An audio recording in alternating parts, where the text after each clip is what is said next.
So there's this European folklore tale, and we're not sure what country it comes from because so many different countries used it. It's the thing they tell their kids. But it takes place in medieval times. And it goes something like this. There was a battle, and a lot of times battles and wars would rage. But there was one going on in this particular area, and when that happens, a lot of crops and animals get devastated, and these soldiers, 3 soldiers, they're staggering in from a battle. They've been walking for a long time, and they head in towards this village, and the villagers see them coming, and they quickly hide because back in those day and age, the soldiers would sometimes come in and pillage a village. And they shut their shutters, their doors, they lock everything up, and they hide. And the soldiers show up in the middle of the town and are like, hey, is anybody here? Can anybody share some food with us? We're so hungry, we'd love to have some food. Has anybody got any food? And inside their homes, the villagers looked at what they had. And one guy, he looked out the window and he heard the cry, but he had 1 potato left. And he said, I can't share my 1 potato with those 3 guys. It's 1 potato. It's not enough for all 4 of us. A lady in her little hut over there, she was looking out the window and she heard the plea for food, but she had 1 carrot left. And she said, I can't share my 1 carrot. There won't be enough to eat if I share with them. Another farmer looked and saw that there was 3 hungry soldiers and they just had just a little bit of kale left from their garden. I can't share it because I'm starving already. Same thing with another person who had caught a rabbit, and that rabbit was too small to really go 4 ways. So everybody just kind of stayed in and closed their doors and just hid and stayed quiet. And the soldiers recognized nobody was going to share, nobody was going to come out. So they declared, like, that's okay, we're going to make our famous stone soup, as the story goes. They said, this is the best meal you've ever had. It's so good. We're going to make it for ourselves, and you guys are going to miss out. And they get a big pot of water, and they get a fire going, and they put a stone in it. And man, they're like, oh, it smells so good. I can't wait. And they're just going on and on about how good it is. And finally, one guy's like, what? I'm so hungry. He kind of wonders. He's like, is it really good? And like, oh, this is the best soup you've ever had. So good. Can I have some?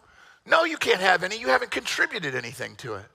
Well, I've got a potato. Fine. And they chop up the potato and they put it in, like, you can have some.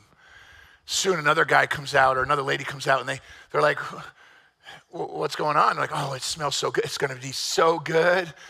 Can I have some? No, you didn't contribute anything. Well, she said, I have a carrot. Okay, well, they chop up her carrot. You can have some. I think you see where I'm going with this. The kale person decided to share kale if they got a chance to have this bowl of stone soup. And the rabbit person shares their rabbit because they don't want to miss out. And by the end, all the villagers come out and contribute their 1 little piece or what little bit they had. Soon the aroma filled the whole town square, and then they dished out bowl after bowl, and everybody ate from this delicious soup, and the soldiers ate, and man, it was so good. And at the very end, the only thing left at the bottom of the pot was that 1 stone, that little rock. Now, they tell kids this story to illustrate the point that if you are close-fisted, if you keep what little bit you have, you'll miss out on an opportunity to have so much more. If you learn to share, if you learn to serve, if you learn to be open-handed, how much better our villages can be and society can be if you learn to share. And it's this lesson for little kids that's been passed down through the centuries on sharing and being open-handed. And I wanted us to talk about that today because this is a really cool day for us as a church to look at what it is that makes up the core values here. Now, if you're watching online, if you just joined us on YouTube, if you're here today and you're visiting and you've never been to church or you've never been to Harbor.Church, my name is Josh. I'm the pastor here. As hard as it is to believe that I'm wearing this shirt as a pastor, I am. And I'm glad that you're with us. I really am. People have been like, I don't like your shirt. It's a sunset shirt, so you can shut your mouth when you're talking to me. I like it. It's linen, it's cool, and it's still summer. That's why I'm wearing it, because it's still summer for like another week and a half. And all y'all like, no, it's fall. Take your pumpkin spice and shove it for a second. I want to enjoy the rest of summer. I got 1 week left. Let me enjoy it, okay? So I don't know where that came from. I'm just letting it out. All right.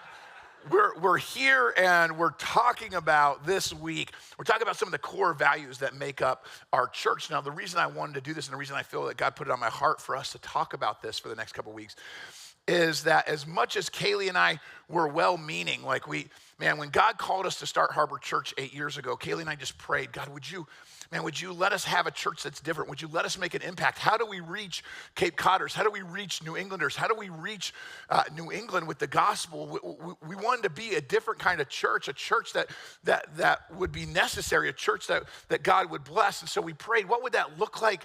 What would we need to be? And so as we gathered a core team and we met in our living rooms and we prayed about it, one of the things that kept coming up is we recognized we needed to be a church that was serving.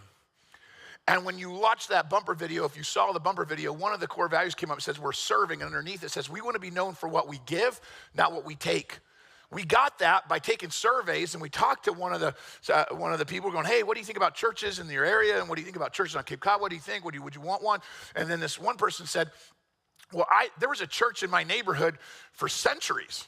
Like, this is an old church. This church has been there forever. I didn't even know the church existed until they came out asking for money to fix their roof. I thought, how sad is that the church isn't even known in the community until they try to take from the community? And so in that moment, we felt challenged. Let's be known for what we give.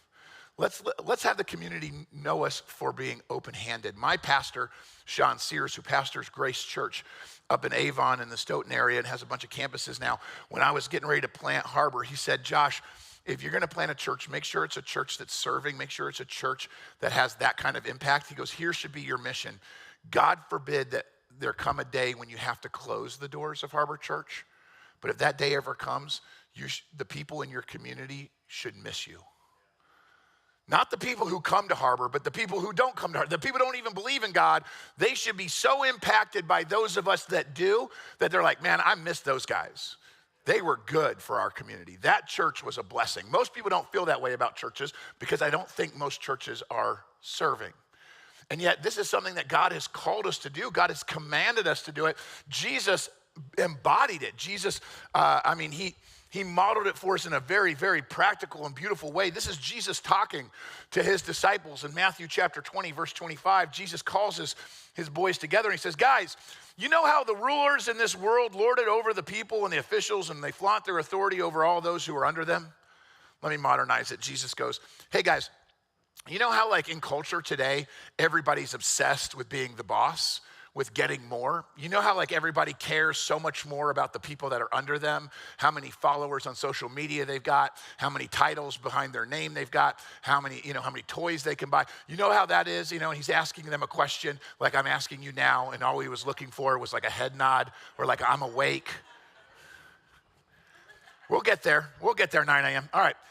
And this is what Jesus says, you know how that works? And then he says something, that changes everything.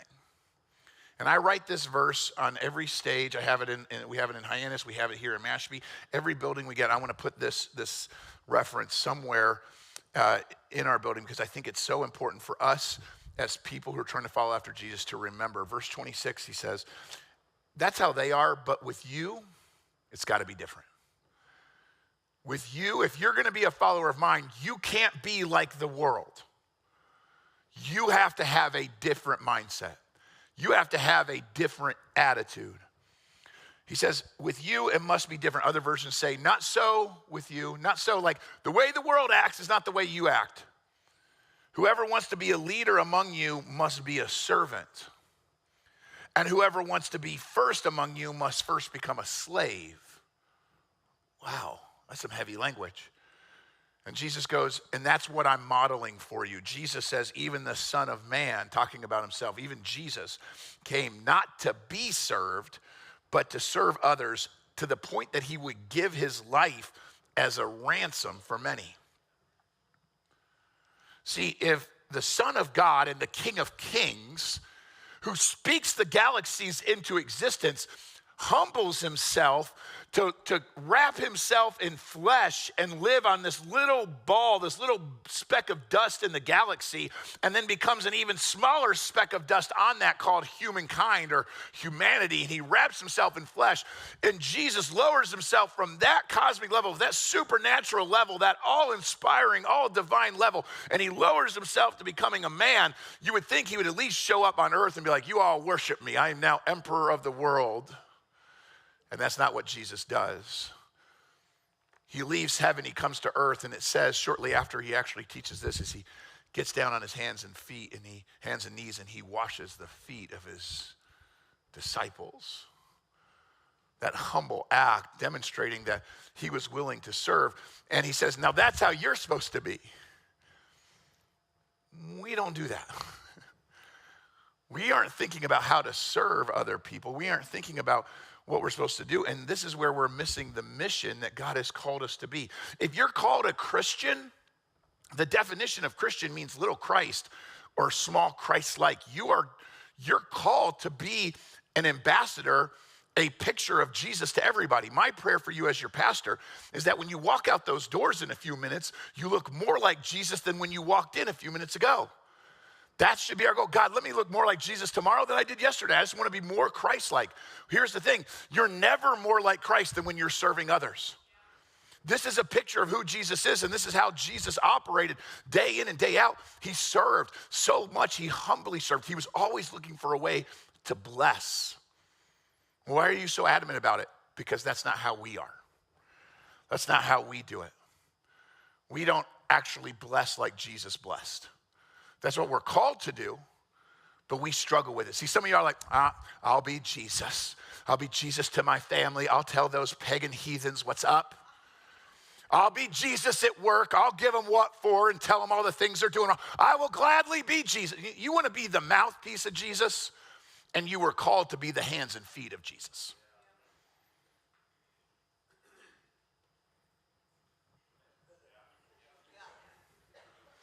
St. Francis once famously said, preach the gospel everywhere, and if necessary, use words.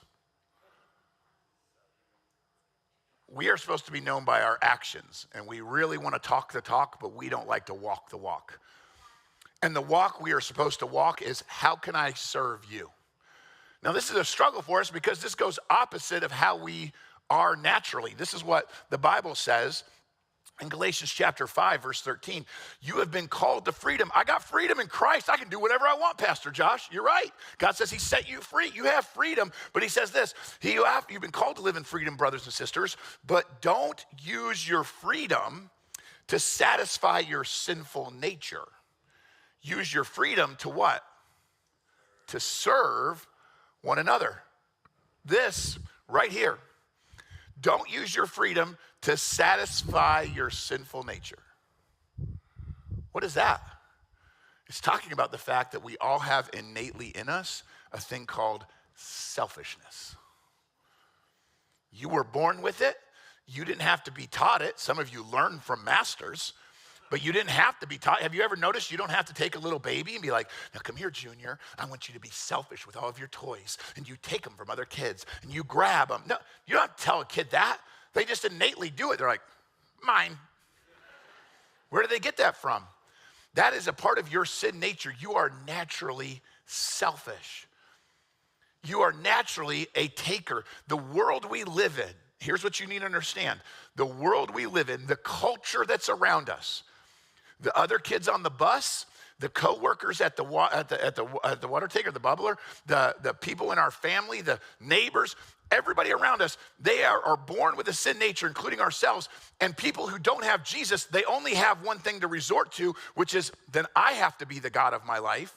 If I don't have Christ as the God of my life, then I'm the God of my life. And what does me, the God of my life, want? My happiness. And so we are raised and trained, and every movie we watch and every song we listen to feeds this idea of take for yourself, look out for your own. What will make you happy? You woke up today, and the first thing that your flesh wanted was your happiness. What would make me happy? What am I going to get? You walked into church being like, I hope Pastor preaches something I like. Don't worry, I never will. Some of you are like, man, I hope the traffic is the way I want it to be. I hope the person around me is the way I want it to be. See, you don't even have to try to be selfish. It just comes naturally. That's why Philippians chapter 2, verse 3 says, don't be selfish. Paul writes to the church at Philippi and he says, don't be selfish. Don't try to impress others. Don't think only of yourself. Be humble and think of others as better than you. Don't look out just for what you want in your own interest. Take an interest in other people. Why would he have to tell us to do this? That's an easy question. Why does he have to tell us not to be selfish? Because we are. It's natural. It's what we do. I'm already selfish. It's just natural. It's who we are. We have that in our, that's the thing that Satan appealed to in Adam and Eve in the garden. And he's been appealing to that ever since. You need better. You deserve better. You would be so much happier if all these people did different, wouldn't you? When you're a little kid, he appeals to you. If your parents just did better, if your mom would just, and your selfishness creeps in, I need this, I deserve this. This is, by the way, why most of our marriages are broken. This is why so many marriages are hurting. A healthy marriage is two servants serving one another. And that is not what you see in society today. I love you as long as you do this for me and you make me feel good. Stop marrying somebody because they make you feel good. That will not last. They will stop making you feel good. A healthy marriage is when you wake up going, how can I serve you? And that person says, how can I serve you? And now it's a race to serve each other. That's awesome. That's not what happens most of the time. It's you better do this, and I'm sick and tired that you don't do that. And how come I don't got this? And where is that? And where is this? And you're all a taker when what you're supposed to be is a giver. And that's why we struggle. See, selfishness, now here's the thing. This is what kills me. I've preached this now 3 times. This is the 4th time I've preached this message. And almost all of you, when I said, hey, you're selfish and we're gonna do that, you're like, not me. I'm not selfish. Now you were like, now I do know somebody else who's selfish. I think I'm gonna send this message to my cousin Earl. He needs this message. He's a selfish jerk. See, we can think of that somewhere else. We don't think of ourselves as selfish. I want to preach to you on being a servant. But rather, I already did. I gave you the Bible. Jesus is like, I'm a servant, you should be a servant. If you're not serving, it's not because you don't know you're supposed to. It's because you're not going to, because you have a sin nature that pulls you in the opposite direction of servanthood. It pulls you into selfishness. You have to start by recognizing that. And if you're watching online, or if you're sitting here in front of me, you got to understand, selfishness is that horrible attitude that you can quickly and easily find detestable in other people, but yet at the same time, you seem unable to identify it in yourself. You can see it in everybody else, right? Anytime you get around, they're so selfish. You get around her, man, it's all about her. She just always talks about herself. You see him, look at him, cutting in line. He's so selfish, he's so great. We can see it in other people all day long. You know what? Want to know where you can really see it? In the mirror.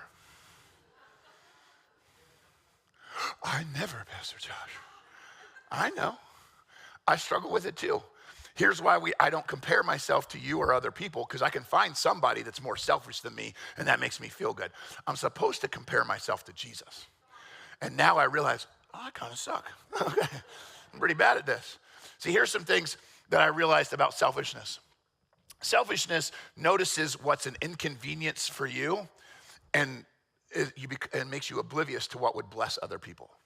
You see all the things that annoy you. You're very much aware of all the things that bother you, and you're oblivious. You just don't even see things that you could do to bless others. Here's a little simple and easy. This is not even going to hurt that much as the ones that it could. Here's an easy one: driving. I'm trying to get out on 28. If you try to do that this summer, you're like, I just want to turn left on 28. Just somebody let me out. Come on, have a little mercy. Just anybody, just let me out. Just let a brother out. Let's go. Now I get out on 28 and I'm driving. There's other people turning. Sucker! I got somewhere to be. I'm late. I got to get there. Sorry, it sucks to be you. It's all me. It's me. How is it that I can be fully aware of my needs and completely oblivious to others? By the way, I just described half of your families. Heck, inside church, do you know you're supposed to show up at church and go, God, how could I bless that person sitting a couple seats away from me? You didn't even think that today, did you? You're like, man, I got to get mine. We're not called to think about ourselves, and yet that's what selfishness does. It makes me think about what I want. Selfishness says my way is the only way, the only acceptable way. You ever meet somebody? They are so smart. Man, they are so smart. They know it, and man, when they figure it out, that is the only way you can do that. Their plan is the only plan. They are so smart and they've got it and they know so much more than anybody else. And if they figured out their way is the way, and if you can't think of somebody, it's you. You get around that person, they can't imagine that there's another way to do it. They can't imagine you know what that's called? That's called entitlement and pride. And it's rooted in selfishness, that the way you think is the best way to think. Your thinking is the only thinking. There's some that say, hey, this is why my needs are more important than your needs. Think about your workplace. Everybody needs to get paperwork in, but you're like, I got to get my reports in. Everybody needs to make sales, but I got to get my commission. It's very quick to become the person who only sees my needs. I don't care about anybody else. I got to get mine. Selfishness demands, I love this one. Selfishness demands sympathy when you're going through a trial or a heartache, but it expects toughness in others when they're going through something. You go through a hard time, man, I'm just struggling. And if somebody would just send me a text, and why doesn't anybody look out for me? Why doesn't anybody love me? If somebody would just put their arm around me, just give me a coffee, just love me, just let me know. I'm going through a hard time and nobody cares. Now you get around somebody else, when they start acting like that, you're like, good grief, suck it up. So, yeah, come on, let's go. You want other people to be tough. Whine, whine, whine, whine. And yet when it's you, you're like, well, I deserve to vent and I deserve to have. That's selfishness. You see where it works for you, not for others. Selfishness finds a way to make everything about you. I told you a couple weeks ago, my dad's nickname for me when I was a kid was Axis, because I thought the world revolved around me.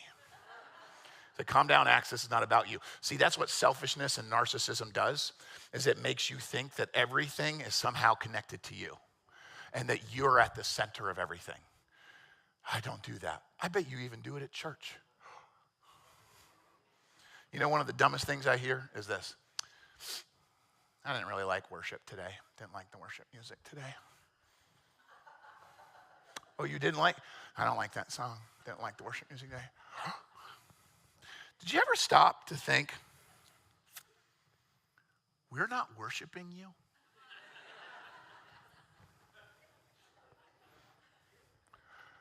It's not about you, but somehow you made it about you. It's not, the auditorium was so cold today, and they turned the air conditioning on. You know it's hot as Honduras up here right now? It may not just be about you, okay? That's all I'm saying. It's like we have a tendency to make everything, everything that happens at work is not about you. Everything that happens at school is not about you. You making it about you is part of your selfishness, part of your narcissism. Selfishness, here's one. Selfishness is short-tempered. See, a servant is patient and enduring. Somebody who's selfish is impatient. See, we have that Burger King mentality. I want it my way right away. That's how you act with a lot of your friends, with your children, with your spouse, with your coworkers and your employees and your boss. Mine, I want an Oompa Loompa now, Daddy. It's a Willy Wonka reference. If you don't get it, don't worry about it. We have this mentality, and our selfishness makes us impatient. There's actually an Aesop's fable. I don't know if you ever heard of the goose that lays the golden egg. You ever heard that story? Nobody has. Cool, one person. All right. It's a story. It's an old fable, an Aesop's fable. Those things, by the way, those old stories, children's stories, fairy tales are actually really dark. I only say that because I'm going to tell it to you, and I don't want you to be surprised. Like, they're dark. Like, Grimm's fairy tales are all dark. Like, Snow White and Sleeping Beauty originally had cannibalism as part of the story. Like Hans Christian Andersen, he wasn't any better. Little Mermaid, do you know that Ariel has to kill the prince in order to get her legs? That's the real story. So, like, come on and kiss the girl. That was not the job. It was kill him. That was the job. I'm just saying it changes the story a little bit. And so the story of the goose that lays the golden egg originally went that this guy gets a goose, and every day she lays this golden egg, and he gets a golden egg, and he's like, oh, I got a golden egg. It's so cool. And the next day, I got a golden egg. But he has all these aspirations, and he's like, why aren't you producing more than one golden egg a day? Man, I need more. If I'm going to buy, I got to have it now. And so he says, man, if you're laying one egg a day, you must be filled with gold. So he kills his goose, cuts it open to get all the gold out of it, and finds out it's not filled with gold. And he kills the one thing that would have blessed him day after day, but his impatience and his selfishness ruined it for him. That's what it does for us. That's how you and I are operating day in and day out, which is, by the way, why so many of our families are so toxic. We don't want to admit, but as much as God commanded us to get on our knees and serve and say, what what do you need? And what do you need? And what do you need? How could I bless you? We instead say, no, this is what I want. The Bible commands us, 1 Corinthians 10:24, don't be concerned with your own good, but for the good of others. My concern, the thing that I should be thinking about right now, is how do I bless you? When was the last time you woke up thinking, how can I bless my mom? How can I make my dad's life a little bit better? Oh, he's talking to the 5-year-olds. I'm talking to the 55-year-olds. When was the last time you got up and said, hey, what will bless my husband? How could I fill my wife's tank today? What would be the best thing for my children going into this day? How could I serve them? You're supposed to be concerned with everybody else. Now, here's what happens is most of you say, that'll cost me too much, Pastor Josh. I do marriage counseling, but often I only get the marriages that are already for divorce. They already hate each other. Can I just say this as a counselor? Stop. Always get counseling. I shouldn't say stop. But please don't wait until the engine blows up. You can go in for an oil change anytime. And if your marriage is great, cool, go see a counselor and just keep it great. And if you got a small problem, go deal with it before it becomes a big problem. That's all I'm saying. But I'll talk to couples and they hate each other. I'm like, how did you go from I'll love you for the rest of my life to I hate you?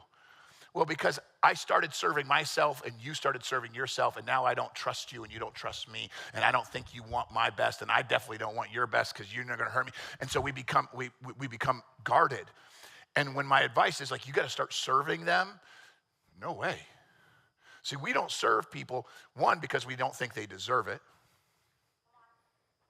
They're a jerk. They don't deserve it. Why would I lower myself to them? Most often, we don't serve because it's going to cost us too much. Pastor, I don't have the energy or the time for myself. My money, my time, my talent, my treasure, my testimony, that's mine, and I don't have enough for me. How could I ever give it to somebody else? You want me to give? I'm living on scraps. I have one potato left, says the villager. And God says, no, I've called you to be open-handed. Well, it's going to cost me too much. The Bible actually says in Proverbs chapter 11, verse 25, the generous will prosper, and those who refresh others will themselves be refreshed. It's almost like God supernaturally fills your tank when you learn to be somebody who fills other people's tanks. What? I found this quote. I found this to be really interesting. Gordon Hinckley said this quote: the best antidote I know for worry is work. The best cure for weariness is the challenge of helping someone who is even more tired. And one of the greatest ironies of this life is that he or she who serves almost always benefits more than he or she who is being served. God has wired it that when you stop thinking about yourself, when you stop resorting to that innate selfishness and start saying, how can I fill your tank? How can I bless you? And you become the kind of person who looks for ways to bless other people, that will be what fills your tank. But the world says, no, get yours, go get yours. And you keep looking for ways to get yours, you're always gonna be running on E, because selfishness actually pokes holes in your tank. And you're like, so you need more, you need more, you need more, you need more, just to stay at a baseline of almost empty. But when you stop looking to yourself and say, God, how can I pour into her? How can I bless him? It will fill your tank in a supernatural way. See, this is not a matter, when what we're talking about is not a matter of energy or time or resources. It's not a battle for your energy and your what is yours. It's not a battle for all of your treasure and all of your time and all of your energy. It's a battle for the posture of your heart, for you to recognize who it is that God's called you to be. See, selfishness is innately tied to your entitlement, whereas your servanthood will always be tied to your surrender. When I am selfish, I am ultimately resorting to, I think I deserve more. And that's what Satan played on thousands of years ago, and it's what he's playing on today. And this is why your relationship with some of your kids is toxic. And this is why some of your friendships have drifted apart. Because in your entitlement, you've said, I deserve this, and I deserve this, and I deserve this. Jesus deserves so much more than what we gave him. And yet he constantly said, yeah, hey, I'm going to serve you, even though I know you're taking advantage of me, because I love you. It's not naive. I'm not stupid. I know that you're taking advantage, but I'm still serving. I'm going to serve you. Because when I'm a servant, I've given up my rights to all of my stuff, to all the things I have. Matthew 23, verse 11. The greatest among you must be a servant. Those who exalt themselves are going to get humbled, and those who humble themselves are going to get exalted. If you keep trying to put yourself as the top dog, you're going to keep getting knocked down in painful ways. But if you would just humble yourself, God will use that to lift you up. Let me just pose a question. I'm not saying this is fact. Let me just ask you a question. What if the thing that you've been waiting on God to do in your life, your promotion, your big step from God, this big thing you want from him, what if that is something that he's waiting on until you take your step of surrender first? Oh, God, I need this. I want this. Grow me. Take this, do this thing in my life. He's like, yeah, I've got that step for you, but you're not humble enough. I don't see you serving anybody. You want, but where do you give? Where is your heart surrendered to what other people need versus looking out for what it is that you have for yourself? When you learn to be open-handed, when you learn to say, Master, it's not mine, it's yours, then he goes, I bless that. This is what Luke chapter 6 is talking about. Give and you will receive. Verse 38 says, your gift will return to you in full, pressed down, shaken together to make more room and to be running over, to be poured into your lap. The amount you give determines the amount you get back. See, Jesus said, you can't serve two masters. I can't serve God and serve my selfish sin nature. I can't serve both. The Bible says I'll hate one and love the other. I'll push away from one and draw to the other. As long as you keep trying to love you some God, but then ultimately do what makes you happy, you're going to be torn. And he says you can't serve both, but if you learn to trust me, I've got growth for you. He says if you learn that I'm your master. Now here's the thing. If my sinful nature is my master, then all of my time, all my talent, all my treasure, it all goes into making me happy. But if God is my master and I'm a slave to his will, not to my sin's will, then all of my time, talent, treasure, and testimony is his. Your open-handedness with all of that is a sign of your servanthood. Your open-handedness that it's not my time, it's your time. It's not my testimony, it's your testimony. It's not my treasure, it's your treasure, God. All of it goes to you. See, some of y'all have the American mindset. You think that being a servant to God, being a master, being mastered by him means like a union job in today's area. Dear God, I've been working overtime and I don't think I got the benefits I deserve. Do you know what it was like thousands of years ago when the Romans took over? You didn't get to vote on your emperor. You were his slave. And no matter what he wanted, you did it or you died. That's what it meant to have a master. You didn't get to go to Nero and be like, well, I've been working really hard this week. I deserve a break. He's like, no, all of your time, talent, treasure, everything you got is mine. And they learned like, hey, this is what surrender looks like. God doesn't forcibly take it. He gives you the opportunity to be open-handed with it and say, trust me more than you trust yourself, which is why he says, now check this out. And this is where your mindset has to change. He says in Hebrews 13, don't forget to do good. Almost as if though we would forget to do good. Hey, why don't you put a reminder, as much as you want to catch that new movie that's coming out, why don't you put a reminder today and tomorrow and the next day, and I don't know, maybe set an alarm every 30 minutes because some of you forget. Do good. Do good. Don't forget to do good. Share with those in need. Be open-handed with everything you've got. Serve one another. Now watch this. That's the sacrifices that please God. See, when I sacrifice, look at me. When I sacrifice my time, when I sacrifice my talent and my treasure and my testimony because God tells me to love somebody else, that's a sacrifice. I'm giving that because it pleases him. In the Old Testament, you would light some of your crops on fire or offer one of your prized animals as a sacrifice to worship God and say, God, I'm giving that to you because you can do more with what I have left over, more than if I kept it all for myself. I love you enough, I'm giving it to you.